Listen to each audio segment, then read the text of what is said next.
j'étais venu en chair, ils m'ont cloué sur la croix et cette fois-ci, je viendrai en esprit pour qu'ils ne me tuent plus, car ils ne pourront pas arrêter un esprit et lui faire du mal, comme on ferait à un homme de chair.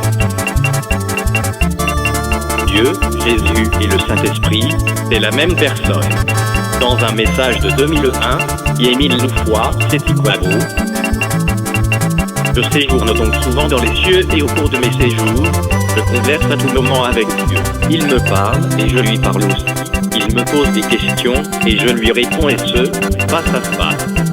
Je ne vous le dis pas pour me vanter, non. Vous savez que je ne serai jamais orgueilleux et je ne dirai jamais du n'importe quoi.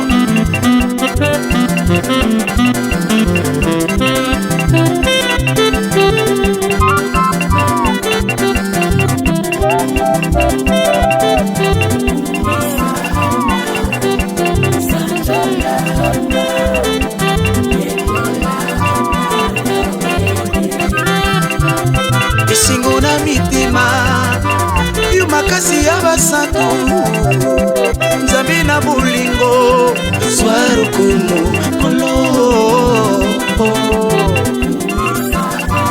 Karaimi Sanjulama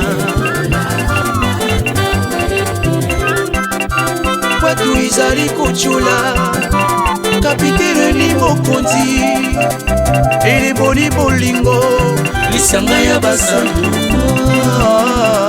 bisika ekoleka likambo eza kosalama matatoli na minoko kombo ya tara emi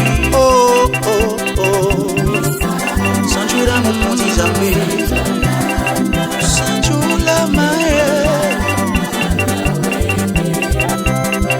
kolo na bombo uzali na suka te bitumba na moini kolo yo molongi toujours. Dieu nous a choisis comme étant sa deuxième nation. Pourquoi donc Dieu nous a-t-il choisis comme sa deuxième nation? Qu'est-ce qui montre que nous sommes vraiment la deuxième nation de Dieu? Si les gens réfléchissaient, on n'allait plus se poser de telles questions. Sachez seulement que si nous avons reçu toutes ces grâces, c'est parce que Dieu a enlevé tous les prodiges, toutes les grâces et tous les privilèges dont il avait doté le lieu de naissance de Jésus pour les placer au mont Karikari, chez nous. Rappelez-vous du passage des 3 rois mages qui suivaient l'étoile partie de l'Orient pour Bethléem, lieu de naissance de Jésus. Cette étoile, symbole de la lumière et de la présence de Dieu, avait donc guidé les rois mages jusqu'à là où l'enfant Jésus était avec ses parents. À ce lieu, Dieu avait placé de grands privilèges spirituels, des grâces, des mystères, des pouvoirs extraordinaires. Oui, pour tourner de 20h jusqu'à 3h du matin, il y a me descendre, moi, fiti, quoi. Et il y a vous vendre à coucou. Kwenda, malema, on dirait une voiture.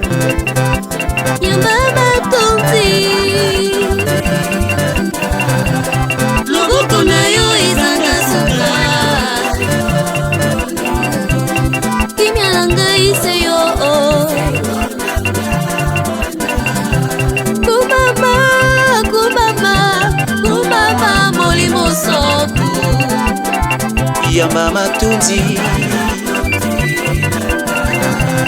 papa Emilo molongi ya mwene la timitima golo ya mama tunzi loboko na yo ezanga suka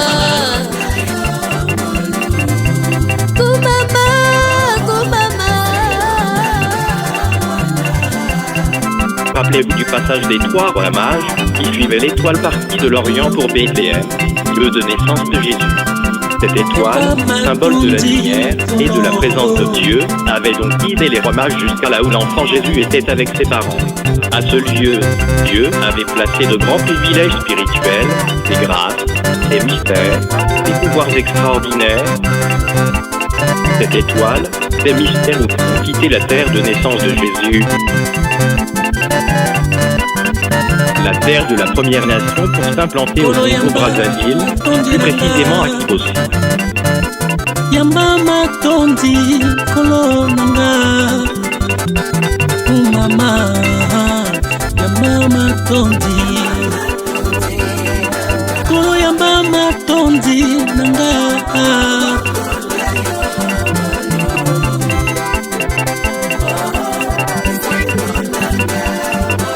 mwana esengo nanga kolo ya mbali bonda ya motema nanga papa zwero kumu kumama. Changement de fréquence en femme majeure. bayinza nyose muntu kukakwiza kulomba na mokarikari nyose yanike na yao bezwe babimbevu ya karte ni karte tiki mili kele yanike wata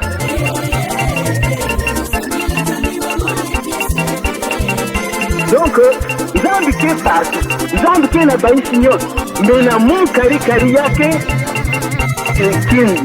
kika yankaka ina nzambi yandi mwezi mesola yandi metula babimangwa yandi samuna baisi nyoso bakwiza bavuga basala nyosi ina bakezola kusala kulomba na nzambi samuna bazwa ina bakile yangu nezwa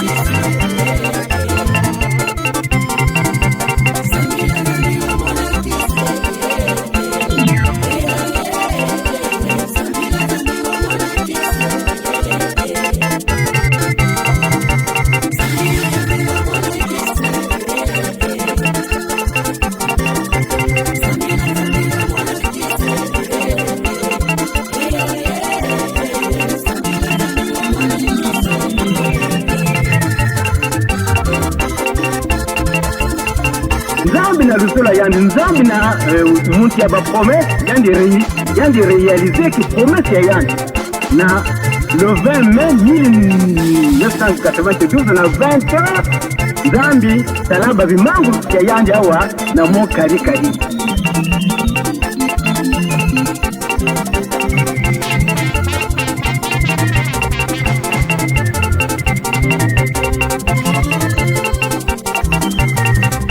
mwinga ya nzambi katukaji pima zulu ya kuizaka kubwa